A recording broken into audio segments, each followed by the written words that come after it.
G'day guys, back with the Outer Circle, and today's episode is not going to be anything very exciting. In fact, it's not going to be a very long episode. I have been away the last week, busy doing teaching survival skills in the Australian outback and all of that, and now I'm back on board, so hence no video content. But while I was away, obviously the Space Wolves had a second round of releases drop, including Lurgan Grimnar, now without the Sleigh, so we can all agree the Sleigh was a terrible idea. I was right back in 5th edition. It was terrible. The company agrees it's terrible. The fans agree it's terrible, and I was right at the time when I criticised it. Okay, cool. Now, new Lurgan Grimnar looks good. The Arjak Rockfist looks good. Now also looks good. So, cool. Happy with how they look.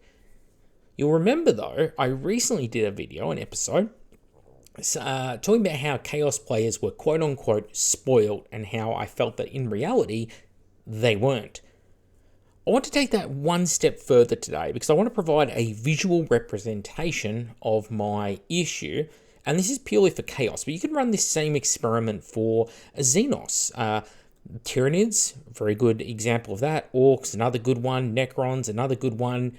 There's been refreshers to a lot of their core units recently. Eldar, up until we got the Aspect Warriors recently, they were languishing with, 2004 sculpts for most of their range.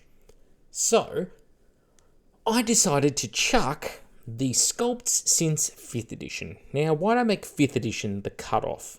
I could have made 3rd edition the cutoff. I just needed to pick a natural point, and 5th is when most factions got a decent bit of a range refresh.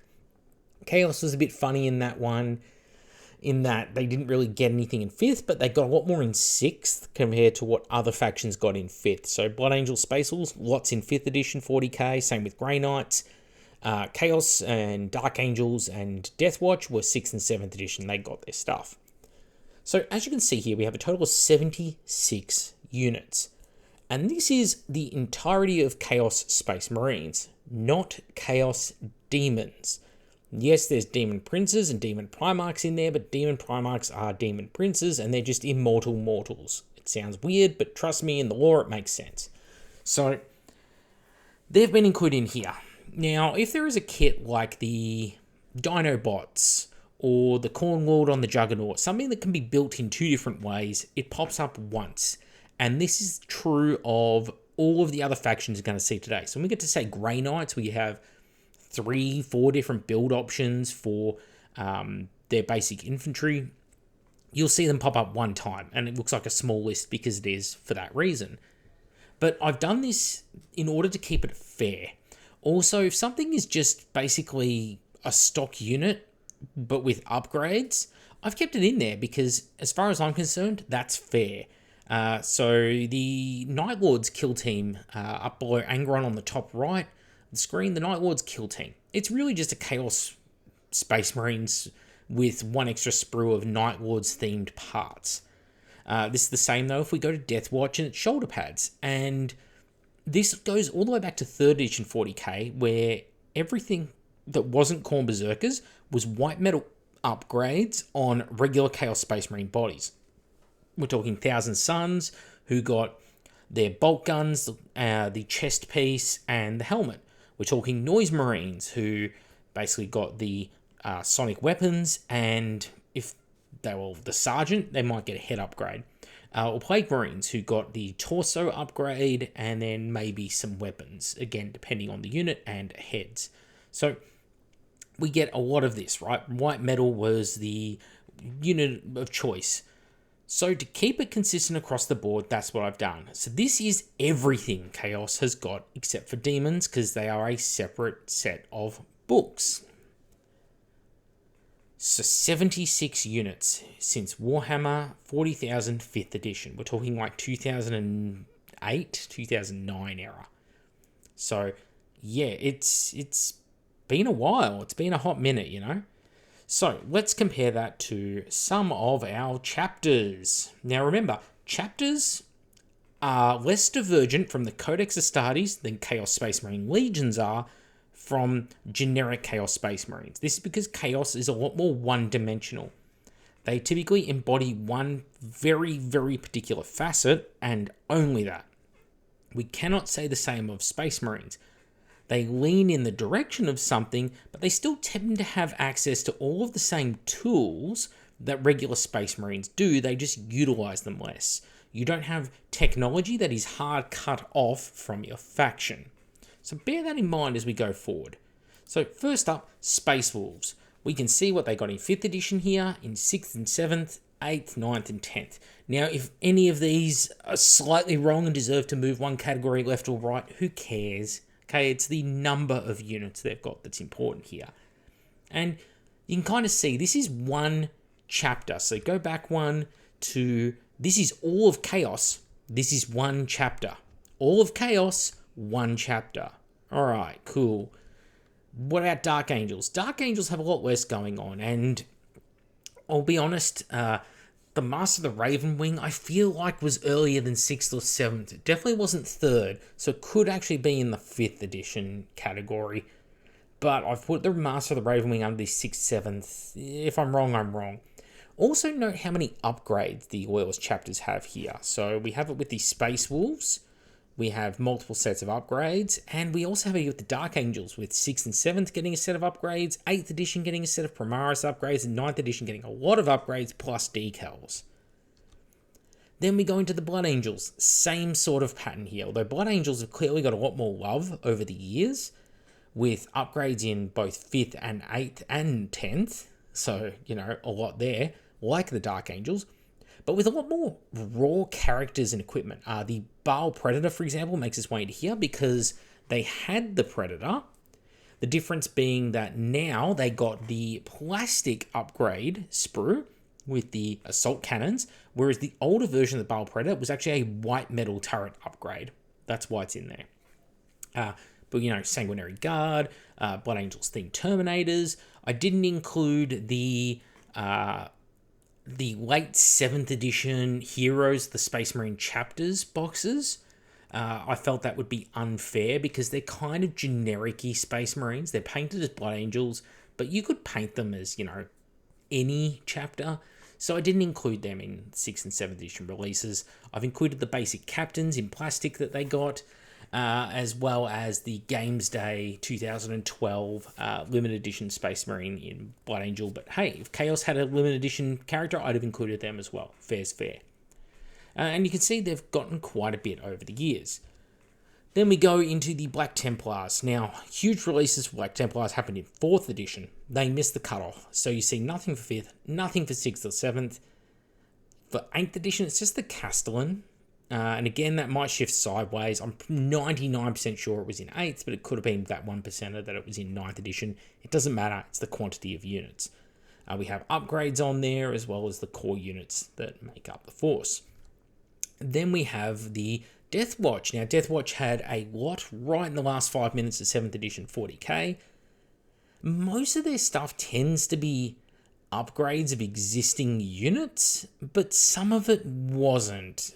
I've included it anyway, again, because of the fact that for the longest time, Chaos Space Marines operated on that same principle. You had the core Chaos Space Marine plastics, which usually form the body and the weapons of the unit, or sometimes the weapons of the unit, depending. And then it was white metal upgrades to turn them into the Chosen Legion. Not so with Loyalists. Loyalists tend to get kits across the board in plastic. Then we have the Grey Knights. So, like I said, for the sake of fairness, 5th edition 40k, they get Drago, they get Dread Knights, they get their Terminators / Paladins / Command Terminators, they get their regular Grey Knight Strike Teams / Interceptors / Purifiers. It's all being condensed into the one thing. I didn't include anything for the Assassins, I didn't include anything for the Inquisition, none of the Mortal Followers, for 5th edition 40k. For them, I've purely kept it to the Marine stuff, same as I kept Chaos to the Demons, without the Demon stuff. Purely power armor. 6th and 7th edition, Grey Knights just got Grandmaster Voldus, a nothing character who came out with the Triumvirate of the Imperium with the Gathering Storm in the tail end of 7th edition 40k. And in 9th edition, we get Castellan Crow, and in 10th edition, an upgrade set to the existing Dread Knight. Now, all of these comparisons combined doesn't seem like an awful lot of units, But this is what it looks like. It's 116 units. Now, all of Chaos Space Marines, and remember, the Legions are far more different to basic Space Marines of Chaos than chapters are to basic Space Marine chapters of the Imperium. So all of Chaos combined, just Space Marine chapters. All of Chaos combined, just Space Marine chapters. Okay, there are 40 more kits for the upgraded chapters of the Space Marines than there are all of the releases for the Chaos Space Marines combined over the last 15 years. Okay? 40 more units. It's 50% more, by the way. It's just over 50% more. 50% more units, like 52 or 53% more units for just the chapters. Now imagine how this chart would change if I started adding in the stuff that the Ultramarines got, the Imperial Fists, the Raven Guard, the Salamanders, the Iron Hands, the White Scars. I didn't add any of those forces in there. I didn't add their upgrade sprues. I didn't add their characters, even if they don't have many. Even if you like the White Scars and the very flavor of your army bikes has been just ripped out of your fucking heart, I didn't include those in here. I didn't include the glut of Primaris stuff or all of the stuff that Space Marines got at the tail end of Warhammer 7th edition, or hell, everything they got since 5th edition. You know, we don't have the Cato Sicarius in here. We don't have the multiple Marneus Calgars in here. We don't have Guilliman in here. None of the Space Marine Flyers. They've only got their chapter-specific stuff in this list. I mean, actually, looking at it, I'm missing stuff. The Dark Angels, I didn't even include their Nephilim Flyer in here. So there should be more. There should be 117 units at least in this chart. So I missed some stuff. Sorry, everyone. Shit video. I will make sure to end myself after this in shame. Harakiri. But you get the idea, right, in the comparison here. So this same experiment goes for other factions in the game. You know, it is not just the Chaos Space Marine. I mean, Chaos Space Marines here. I've got cultists in this list, for crying out loud. Cultists. And Zangors. Okay? Stuff that's been superseded. Stuff that's in Dark Imperium. Stuff that's in the Blackstone Fortress has made its way into this comparison chart. Bulking it out. Like, I've tried hard. And in fact, I'm probably missing the old 5th edition cultist, the Monopose one that came in Dark Vengeance. But I didn't include any of the Dark Vengeance units in here because that would have bumped up the Dark Angels numbers as well, because it would have added another... Well, for Chaos, it would have added a Chosen Squad, a Chaos Lord, a Monopose Hellbrute, and the Monopose Cultists. But for the Dark Angels, it would have added a Librarian, a Chaplain, a Master/Grandmaster, a set of Monopose Bikes, a set of Monopose Terminators.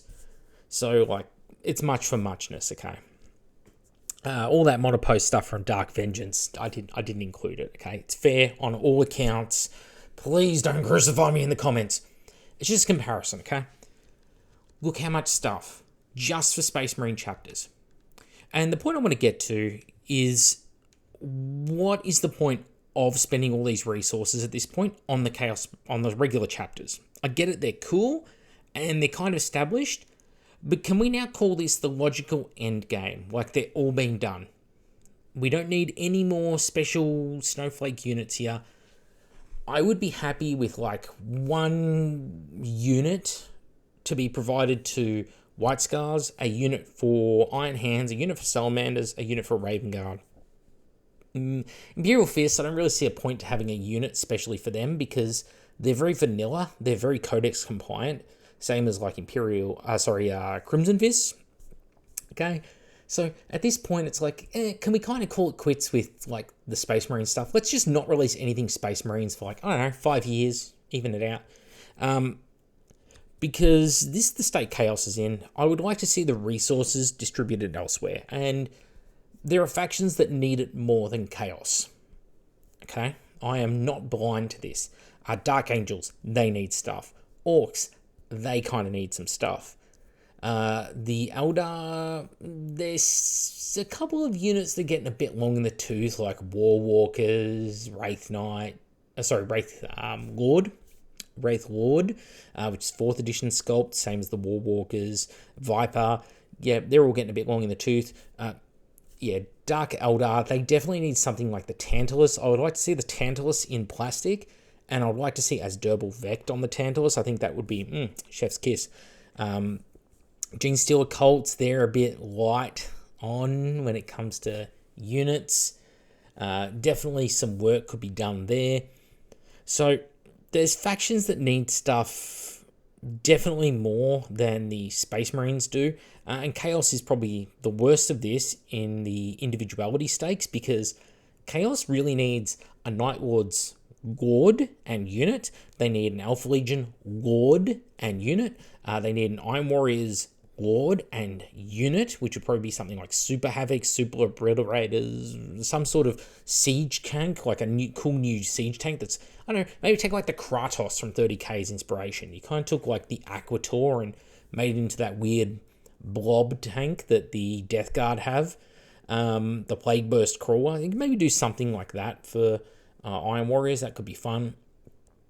And Wordbearers, of course, they've got the Dark Apostles, so it'd be nice to have something like Erebus, like a named character for each of those factions, and a unit would just be a really nice touch. You know, a corrupted Leviathan Dreadnought would be chef's kiss for the Wordbearers, like a Marigal Dreadnought, but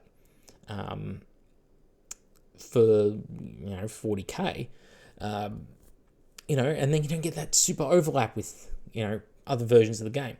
So there's definitely a lot that can be done here for Chaos, but as it stands, having 50% more units for just the Space Marines chapters, and I mean, I'm including everything. I'm including Chaos Warriors, Chaos Terminators, Chaos Chosen, Chaos Havocs, Chaos Obliterators, like all the core units of Chaos are in this list somewhere. Harkon Worldclaimer, everyone's favorite character who has the most impact on the lore and background, right? Yeah, he's fucking in this list, like trying to pump the numbers up. I don't have anything. I don't have Primaris Intercessors. I don't have Inceptors, Reavers. I don't have Aggressors. I don't have Repulsors, Gladiators. I don't have any of that crap, let alone all the different war suits that they have for some reason in the Primaris Space Marine range. I haven't included that in here. All I've included is just the upgrades for the Special Snowflake chapters, because they are exactly that, the Special Snowflake chapters. Anyway, I will let you be the judge of if the Space Marines have too much crap and how we could maybe scale that back. Or if I'm being too harsh, you're more than welcome to share that critique as well. I will leave that up to you in the comments to work it out amongst yourselves. Anyway, I'm Mac with the Outer Circle. I hope you've enjoyed my little whinge. I would encourage you to go check out my friend Kiefer on What the 40K, his channel. Him and Northern Exile also join me for a podcast. We tend to put out an episode a couple of times a month here on YouTube. Maybe we'll eventually put something into like Spotify or iTunes or something. Maybe, I don't know. We're not there yet. But, we like to sit down, and it's called Grimdark Therapy. It's exactly that. It's a therapy session. Here is a topic that may or may not make your blood boil. Let's discuss it. Once we're through discussing the things that are wrong, we're going to get into the things that are right. So we do have a long-term game plan there, but at the moment, it's therapy sessions, and we called it Grimdark Therapy for a reason. Anyway, that's it for me. Mac at the Outer Circle. I'll catch you all in the next one.